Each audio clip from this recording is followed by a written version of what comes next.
हमारे साथ जुड़ रहे हैं कुणाल। देखा जाए तो ट्रिगर ज़्यादा है नहीं जहाँ पे अच्छी अप मूव्स देखने मिल रही है और पोजिशनल कॉल्स और सेटअप ज़्यादा अच्छे दिख रहे हैं। इंट्राडे बेसिस पे इंडिया विक्स में तो कुछ पोजीशन ज़्यादा बन ही नहीं रहा है, ऑप्शन सेलर्स के लिए भी कुछ नहीं है। तो ज़रा बताएं पोजिशनली कहाँ पे जो है अभी वैल्यू दिखने मिल रहा है और ये ट्रेंड कितना कंटिन्यू हो सकता है। टाइमिंग मत बताइए लेकिन ये सेक्टर्स तो एटलीस्ट बता दें। तो ऑटो स्टॉक्स में मुझे ऐसा लग रहा है कि बहुत अच्छा ट्रेंड पिकअप यहाँ से भी हो सकता है। और खास बात है कि लास्ट आई थिंक 4-5 दिनों में हमने देखा कि काफ़ी सारे ऑटो स्टॉक्स में, लार्ज कैप स्टॉक्स में करेक्शन आ चुका था। तो अब जो है वो रिस्क रिवॉर्ड एकदम हायर साइड पे नहीं है, वो थोड़ा लोअर साइड पे है। एंड बेनिफिशियल है ट्रेडर्स के लिए यहाँ पे एंटर करने के लिए। हीरो मोटोकॉर्प, M&M मेरे अनुमान से बहुत अच्छे लार्ज कैप ट्रेड बन सकते हैं। अशोक लेलैंड यहाँ से भी मुझे ऐसा लग रहा है कि काफ़ी अच्छा ट्रेड बन सकता है। 139-140 के आसपास ट्रेड कर रहा है। ये एक सेक्टर बन सकता है। PSU बैंक्स में जो हम सुबह भी बात कर रहे थे कि बहुत ही दमदार ब्रेकआउट्स हैं काफ़ी सारे PSU बैंकिंग स्टॉक्स में। तो मेरा मानना है कि बिकॉज हमने अभी तक खाली फर्स्ट लेग ऑफ अपमूव देखा है, जहाँ पे अभी तक इन स्टॉक्स में एक थोड़ी सी जो अंडर परफॉर्मेंस थी उसको कवर की है। आउट परफॉर्मिंग जोन में आना अभी भी बाकी है। मेरा मानना है कि आई थिंक PSU बैंक्स में ये बहुत अच्छा मूव अभी भी ट्रिकल डाउन हो सकता है। और कैपिटल गुड्स में मुझे ऐसा लग रहा है कि एक सेकेंड एक ब्रेकआउट का जोन वापस बन रहा है। L&T, ABB, सीमेंस एक्सेट्रा काफ़ी सारे स्टॉक्स हैं जिनमें अभी भी स्ट्रॉन्ग पोटेंशियल बनता हुआ नज़र आ रहा है। तो मेरा मानना है कि आई थिंक अगर ट्रेडर्स यहाँ पे डिपेंड करता है कि हर किसी को हाई बीटा स्टॉक्स पसंद नहीं होते हैं, तो उस लिहाज से मुझे ऐसा लग रहा है कैपिटल गुड्स एक अच्छा सेक्टर बन सकता है। जो ट्रेंडिंग स्टॉक्स पिक करना चाहे वो ऑटोज़ और PSU बैंक्स में काफ़ी चुनिंदा नेम्स को देख सकते हैं। ऑलराइट, तो चलिए ये राय ओवरऑल एक मार्केट के सेंटिमेंट के लिहाज से कुणाल हमें बता रहे हैं। लेकिन कुणाल, इसी के साथ साथ कुछ थीम्स जो चल रहे हैं, अग्रीड की टेक्निकल बेसिस पर जहां चार्ट स्ट्रक्चर कम होंगे वहां पर आप राय नहीं दे पाएंगे, लेकिन इन दिनों IPOs ढेर सारे मार्केट में आ रहे हैं। इस पर आपका मैं टेक जानना चाहूंगी, बिकॉज अभी पिछले दिनों हमने देखा था आई थिंक अर्बन कंपनी बहुत सॉलिड लिस्टिंग था, मंगलसूत्र सबकी लिस्टिंग बढ़िया थी। 12:27 पर हम भी एक एक्सक्लूसिव शो इस पर लेकर आने वाले हैं। हाउ डू यू अंडरस्टैंड और किस तरह से देख रहे हैं आप प्राइमरी मार्केट के सेंटिमेंट को? आई थिंक ये पूरा सेंटिमेंट जो है, तो सबसे खास एनालिसिस अगर हम करें तो वो टाइम जब मार्केट अच्छा करता है तब नंबर ऑफ IPOs देखो, और वो टाइम जब मार्केट थोड़ा अंडर परफॉर्म कर जाता है नंबर ऑफ IPOs देखो, तो बहुत ड्रास्टिक वेरिएशंस होते हैं। तो IPOs भी फिलहाल हम लास्ट 2-3 ईयर से एक ट्रेंड देख रहे हैं कि जैसे मार्केट सेंटिमेंट पॉजिटिव हो जाता है नंबर ऑफ IPOs बढ़ जाते हैं। बट उसमें खास बात है कि काफ़ी सारे जो क्वालिटी स्टॉक्स होते हैं, क्वालिटी IPOs होते हैं, उसमें हम देख रहे हैं कि बहुत अच्छा मार्केट रिस्पॉन्स देता है। अर्बन कंपनी की बात करें तो आई थिंक बहुत ही ब्रिलियंट रिस्पॉन्स था। ऑफकोर्स चार्ट हिस्ट्री बिल्कुल भी नहीं है तो मैं व्यू तो बिल्कुल नहीं दे पाऊंगा, बट ये एक इंडिकेशन है कि मार्केट सेंटिमेंट के हिसाब से IPOs में भी अच्छा मूवमेंट आता है।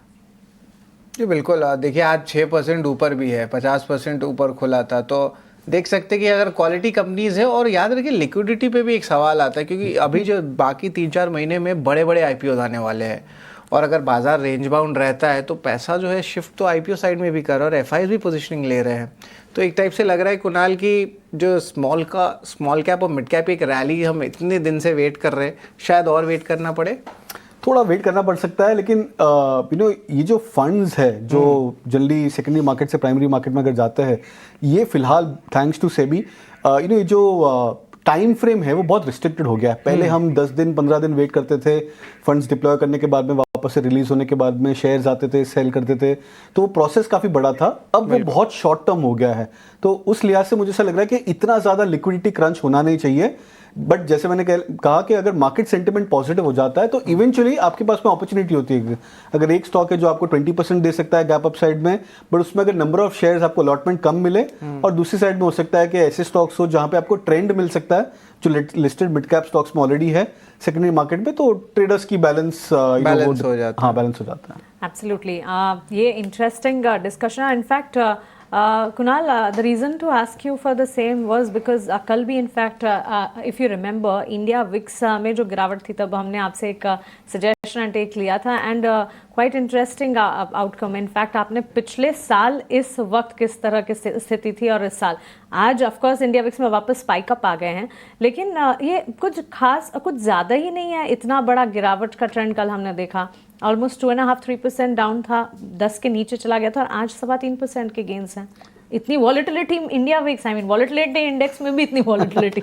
काफ़ी इंटरेस्टिंग एस्पेक्ट है। जैसे कि मैं कल कह रहा था कि इंडिया विक्स को हमें जस्ट बाय एब्सोल्यूट नंबर नहीं देखना चाहिए, इसकी रिलेटिव नेचर को स्टडी करना चाहिए। तो अगर हम लास्ट जुलाई टॉप से अगर हम बात करें, जुलाई टॉप जब निफ्टी ने 25,800 के आसपास का जो एक हाई बनाया था और वहाँ से हमने 24,000 के लगभग हमने टेस्ट किया, वो पूरे जोन में जहाँ पे मार्केट ने करीबन 1500 से 1800 पॉइंट करेक्शन किया, वहाँ पे इंडिया विक्स में स्पाइक नहीं आया। तो जो करेक्शन था वो ऑलरेडी एक इंडिकेटर था कि एक लो वॉलेटिलिटी करेक्शन हो रहा है। और उस लिहाज से जब हम देख रहे हैं कि जब सेंटिमेंट पिक हो जाता है वापस से, मार्केट्स में एक्शन वापस देखा, रिकवरी हमने देखी, उसमें भी इंडिया विक्स ने ज़्यादा रिएक्ट नहीं किया। तो काफ़ी बार ऐसे फेज हो जाते हैं जहाँ पे एक इंडिकेटर अपने कोरिलेशंस को ब्रेक कर जाता है और अपनी ही चाल में चलता है। तो मुझे ऐसा लग रहा है कि इंडिया विक्स उसी जोन में चल रहा है। बहुत बार ऐसा भी होता है, हमने देखा है कि जब एक एसेट क्लास या जो एक इंडेक्स है जब वो बहुत ज़्यादा कंसोलिडेटिव हो जाता है, तो हम कहते हैं कि हायर इंडिया विक्स उस एसेट क्लास को ब्रेक करने के लिए बेनिफिशियल होता है। तो मुझे ऐसा लग रहा है कि अगर इंडिया विक्स थोड़ा सा और राइज कर जाए, 10.5 और 11 के आसपास भी आ जाए, ये एक्चुअली एक बेनिफिशियल इंडिकेशन होगा कि हम मोमेंटम वापस पिक कर रहे हैं इंडेक्स में।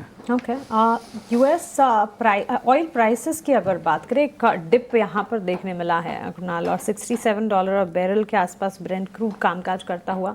घरेलू बाजार में भी कच्चे तेल की चाल पर एक नज़र होनी चाहिए और इन्हीं के तर्ज पर oil marketing, oil producers, oil refiners, इन स्टॉक्स को पुल अप करना चाहिए। ऑयल इंडिया, HPCL, BPCL में हम एक मजबूती का ट्रेंड देख रहे हैं। ONGC ऑफ कोर्स गिरावट झेल रहा है और साथ साथ चेन्नई पेट्रो, MRPL जैसे स्टॉक्स, ऑयल रिफाइनर्स पर भी एक नज़र डालनी चाहिए। कुणाल, क्या टेक होगा यहाँ पर? मैं बहुत बुलिश हूँ ऑयल मार्केटिंग कंपनीज पे। मेरा ऐसा मानना है कि आई थिंक ये बहुत बड़ा ट्रेंड बन के उभर आ रहा है। IOC Indian oil corporation, I think ये बहुत ही बढ़िया चार्ट पैटर्न बन रहा है। 139, 140 के आसपास स्टॉक ट्रेड कर रहा है, बट 150 के आसपास स्टॉक ट्रेड कर रहा है फिलहाल। बट मेरा ऐसा मानना है कि आई थिंक बहुत ही क्लासिकल पैटर्न ब्रेकआउट्स है।